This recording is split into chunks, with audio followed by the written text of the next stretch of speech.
अपने मित्रों के शासनकाल में पद्म विभूषण का अवार्ड लेने वाले रामभद्राचार्य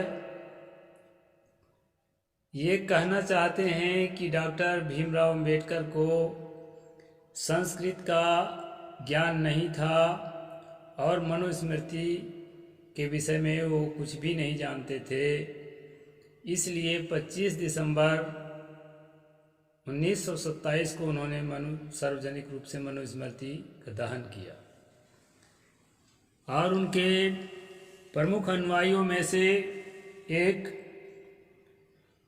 बहन मायावती को मनुस्मृति का ज्ञान नहीं है, इसलिए मनुस्मृति को गाली देती है। ऐसा जो है स्वयंभू जगत गुरु रामभद्राचार्य कहते हैं। नमस्कार दोस्तों, मैं अविनाश दास रेशनल कबीर यूट्यूब चैनल में आप सबका हार्दिक स्वागत करता हूं। साथियों, चैनल को सब्सक्राइब जरूर करें, लाइक करें, शेयर करें और अपने सभी साथियों तक पहुंचाएं। आप जानते हैं कि मैं मनुस्मृति को आद्योपांत अध्ययन करके और 9 अध्याय की कुछ दूरी तक लगातार YouTube चैनल के माध्यम से आप तक पहुंचाने का काम किया हूं और जो बाकी है उसे पहुंचाऊंगा। दोस्तों, समय अभाव में बहुत लंबा समय हो जाता है, क्रम टूट जाता है, लेकिन मैं धन्यवाद देना चाहता हूं रामभद्राचार्य को कि उनके माध्यम से फिर से मैं छूटा हुआ काम पूरा करने के लिए तैयार हुआ। साथियों, 9वां अध्याय के 240, 241, 242 इस तरह से 245, 244 तक जो है श्लोक नंबर तक मैं आपको सुना चुका हूँ। आगे का प्रसंग है दोस्तों, रामभद्राचार्य जी का कहना है कि ये मनुस्मृति एक धार्मिक किताब है जो राजनीति को दिशा निर्देश करने का काम करती है और ये बात सच है कि ये धार्मिक किताब है हिंदू धर्म का जो राजनीति को दिशा निर्देश करने का काम करती है। लेकिन ये किस तरह से दिशा देती है, सवाल इस पर उठता है। तो साथियों, आगे हम चलते हैं। अभी तक हमने ये जाना था कि धर्मात्मा जो राजा है महापापियों का धन, जो अपराधी हैं उनका धन क्या करे, उनको जब्त कर ले और जो है उनसे जुर्माना लिया हुआ धन या उनका संपूर्ण संपत्ति जब्त करे उनके अपराध के अनुसार। और इस जब्त संपत्ति को या जुर्माना की संपत्ति को जो अपराधियों से लिया गया है उसका क्या उपयोग करे, क्योंकि पैसा को जब लिया जाता है तो पैसा को नदी में नाली में तो नहीं बहा देंगे, उसका उपयोग किया जाता है। उसके लिए दोस्तों इस अध्याय में बताया गया है कि धर्मात्मा नृपति महापापियों का धन ना लेवे, मानी राज कोष में ना लेवे, उनसे तो ले जब्त किया हुआ, लेकिन अपने पास ना रखे।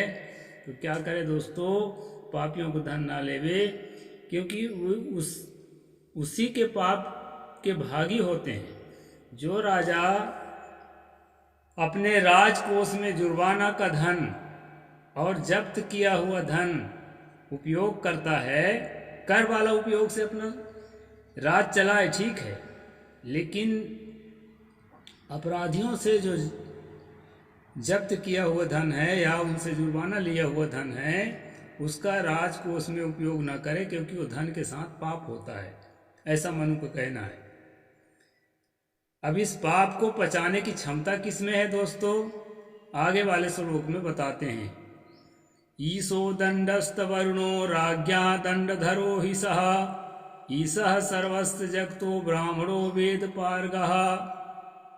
245 नंबर 9वां अध्याय मनुस्मृति। इसमें कह रहे हैं दंड का स्वामी वरुण है। वरुण इनका कोई देवता है, अदृश्य शक्ति जो आंख में दिखाई नहीं पड़ने वाली शक्ति, वरुण नाम का कोई देवता है। वो क्या है? वो दंड का स्वामी है और वही वरुण राजाओं का मालिक है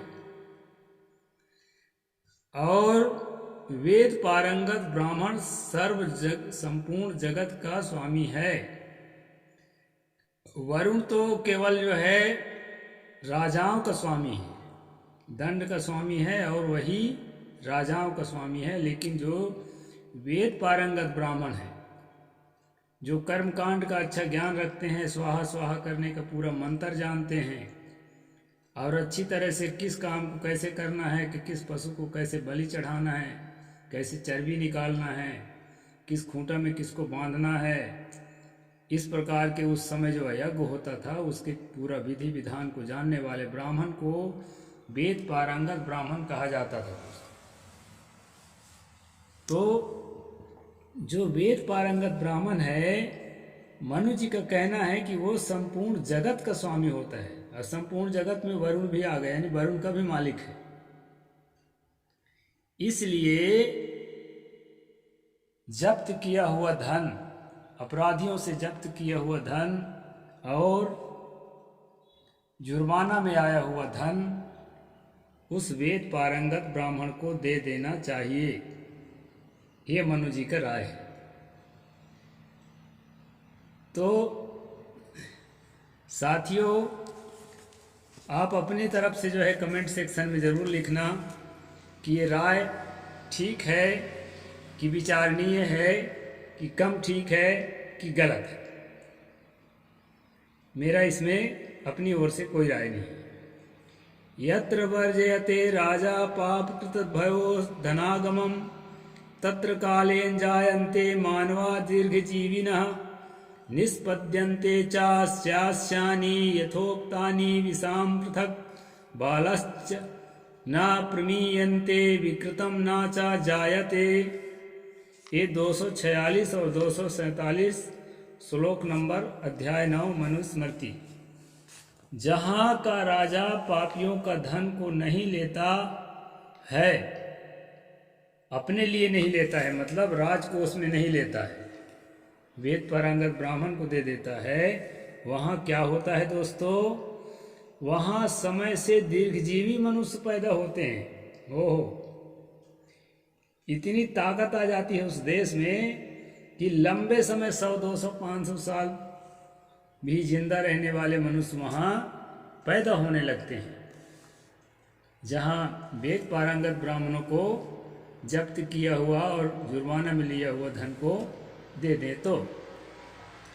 और वैश्यों के बोए हुए धान अलग अलग उपजते हैं। वैश्य लोग जो धान बोएंगे, यानी अनाज जो खेती करेंगे, वो अलग अलग पैदा होंगे। यानी एक प्रकार का अनाज बो देगा तो कई प्रकार का अनाज, या कि बहुत सारा पैदा होगा, ऐसा कुछ अर्थ हो सकता है। यहाँ अलग अलग लिखा है। आगे कहते हैं बालकों की मृत्यु नहीं होती है। अब लंबे समय जीने की बात हो गई है तो बालकों की मृत्यु कैसे हो जाएगी? बालकों की मृत्यु नहीं होती है और अंगहीन कुब्जे आदि का जन्म भी नहीं होता है। कुब्जे का जन्म नहीं होता है। अंगहीन जो होते हैं, किसी के पीठ में कुबड़ पैदा हो गया, जैसे रामायण में मंथरा के बताया गया है, या आप प्रत्यक्ष में भी देखते होंगे, किसी बेचारे का ऐसा होता है, या किसी के उंगली कट जाती है, या कोई टेढ़ा मेढ़ा हाथ पैर हो जाता है। इस प्रकार के जो विकलांग होते हैं उस राज में पैदा ही नहीं होते। इस राज में जहाँ पर अपराधियों के द्वारा, अपराधियों से वसूला गया धन, जुर्माना में वसूला गया या जब्त किया गया धन वेद पारंगत ब्राह्मणों को दे दिया जाता है। ये है दोस्तों मनुस्मृति का राज्य को दिशा निर्देश करना। बाबा रामभद्राचार्य को एक बार पढ़ना चाहिए।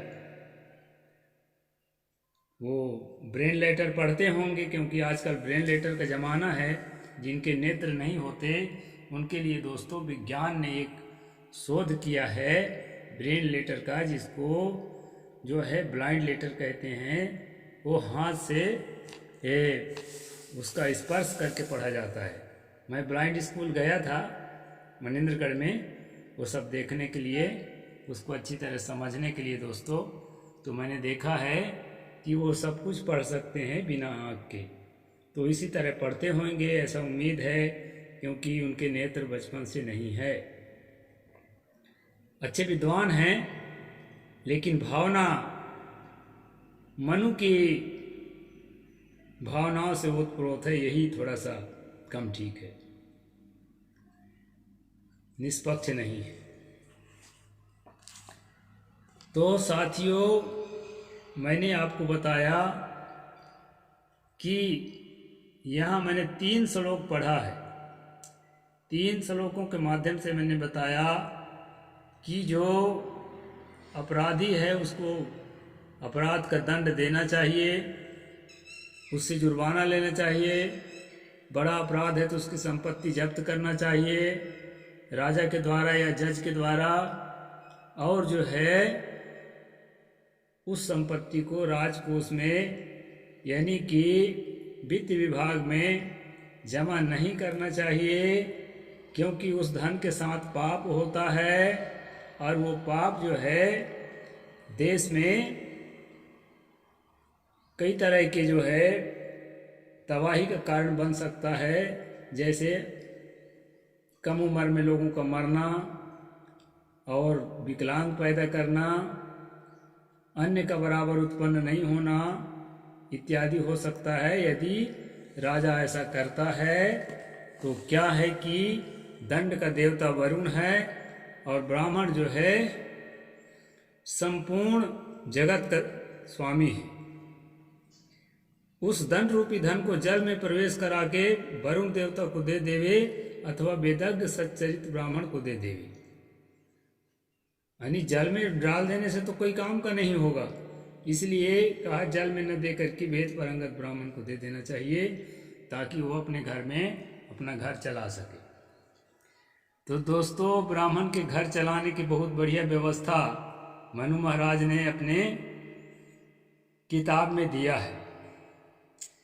हालांकि मनु एक काल्पनिक किरदार है, मनु के नाम से दूसरे लेखकों ने एक किताब को लिखा है। सूत्रों के द्वारा ये मालूम हुआ है कि एक सुमति भार्गव नाम का व्यक्ति इस किताब को कंपाइल किया है, और इसमें जो प्रसंग है दोस्तों, जो श्लोक है, वो एक आदमी को बनाया हुआ नहीं है, क्योंकि जो बात मैं बताता हूँ ठीक उसके विपरीत बात भी आने वाले पृष्ठों में आपको मैं बताऊंगा इसी किताब से। यहाँ दोनों तरह की बातें पाई जाती है, इसलिए मेरा मानना है कि ये एक आदमी का लिखा हुआ नहीं है। तो इस तरह से मैं छोटा छोटा प्रसंग रखूंगा, ताकि जो है अच्छी तरह समझ में आ जाए, हर व्यक्ति समझ जाए कि मनुस्मृति जो है क्यों बाबा साहेब ने जलाया था, और इसमें कैसी कैसी बातें हैं। इसको अभी अभी जो है विश्वविद्यालय में पढ़ाने की बात भी कही गई थी, लॉ कॉलेज में, तो पढ़ाया जा सकता है। लेकिन दोस्तों, पढ़ना गलत नहीं है। अब आप जिस रूप में समझना चाहते हैं उस रूप में समझें। जो लोग ये आरोप लगाते हैं कि अविनाश दास को ज्ञान नहीं है, ये नकली मनुस्मृति पढ़ता है, उन लोगों को मैं बताना चाहता हूँ कि वो असली मनुस्मृति मेरे पास ज़रूर भेजें, फिर मैं उस असली मनुस्मृति को पढ़ के आप लोगों को सुनाऊंगा। आज बस इतना ही। साहिब बंदगी, जय जोहार।